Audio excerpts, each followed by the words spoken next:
Donald Trump may very well win back the White House. I mean, even Stevens on the polls. And he's made his position on Ukraine quite clear. But Ukraine now, I see Zelensky is here. I think Zelensky's the greatest salesman in history.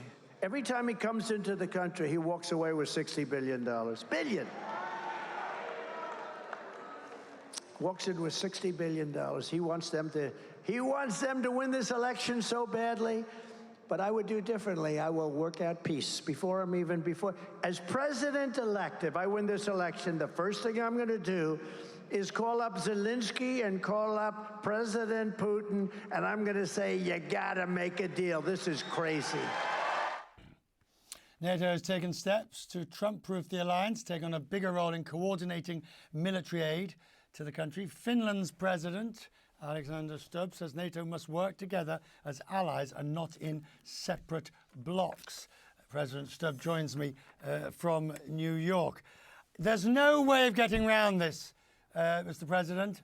I know you don't want to get involved in US politics, and you will obfuscate your way around this question beautifully, but the reality is other European NATO members are worried a new President Trump would not support Ukraine. Is that your worry too? No, I think the reality is that whoever is elected as the President of the United States, the Finnish President, will get along with him or her. And the reality is that we need to continue our steadfast support to Ukraine, because in many ways it's a fight for the free world.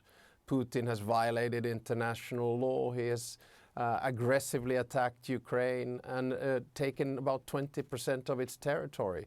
Peace will be imminent at some stage, but we need to find the right way towards peace.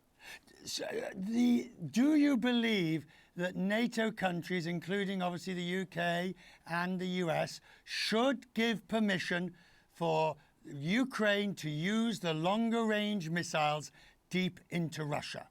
Oh, definitely, 100%. I mean, you can't fight a war with one hand behind your back. Finland has put absolutely no limits in its 24-25 packages of military aid to Ukraine, and the reason is very simple. There are two conditions. One is that they're used for defense, and the other one is that they are within the framework of international law. Look what Putin is doing right now, and turn it around. He is violating every rule of international law by bombing hospitals, bombing schools and apartment blocks. So certainly in order for Zelensky and Ukraine to win this war, they need to be able to defend themselves. So release the missiles long range as well. When President Trump, former President Trump, says he'd be on the phone to Putin and Zelensky saying, make a deal, it's a good catchphrase, but as John Major once told me, if there are any easy answers, don't you think we'd find them? What is the answer? Well, the answer is that the peace negotiations need to begin with 4 conditions. Number 1 is territory, and that is for Zelensky and Ukraine to decide. Number 2 is security guarantees for Ukraine so that Russia can never again do this to anyone, including Ukraine. Number 3, justice, so Russian war criminals indicted. And number 4, reconstruction. When we have that as a package in the 10-point peace plan of Zelensky, I think it's good to begin. And those negotiations have to begin at some stage, but the time is not right at the moment. We're going to another winter. You read President Zelensky's speech to the United Nations. All the conventional power has basically been destroyed in some shape or another. There's worries about the nuclear power. How can Ukraine survive another brutal winter? Well, I had a meeting with President Zelensky yesterday. It was actually my 6th meeting with him in 6 months. And of course, in Finland, we understand harsh winter conditions, much like they do up, say, in Minnesota. It'll be very difficult because 80% of their energy infrastructure has been destroyed. And remember, anytime you tinker or threaten a nuclear entity, it's extremely dangerous. So we need to make sure that Ukraine has enough generators, has enough energy to survive this winter. It's one part of a brutal war that Putin is waging against Ukraine and the Ukrainian people and the free world. Turn to Gaza. It seems that there is no one or no country or no pressure that can be brought to bear on Benjamin Netanyahu to show restraint in prosecuting the war either in Gaza or in southern Lebanon, even accepting the atrocity took place against Israel, and we are heading to two wrongs making a right, if we're not there already?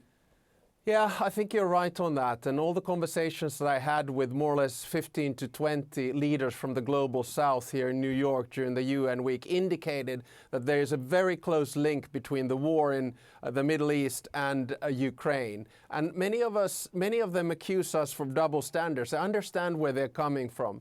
I think it's very important at this stage that we reach a ceasefire, that the hostage deal is done, and that we can calm things down. I think it was very good that G7 countries, Arab states, led by the United States and the UK, put forward a ceasefire proposal today, and a country like mine supports it. But we have to understand that these two wars are linked.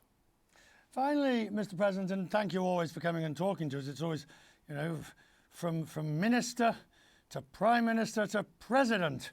And you've always been so gracious with your time. Look, your contribution, your country's contribution to NATO is going to be roughly, I know, a couple of $100 million. It's going to be a large sum, the annual budget, up to $1 billion. Why don't you just take $1 million or $2 million of that, just $1 million, and keep the Pandas in Finland? We're only talking about 1.3 million. Dollars. Though you're sending the pandas back to China early because the zoo can't afford to keep them.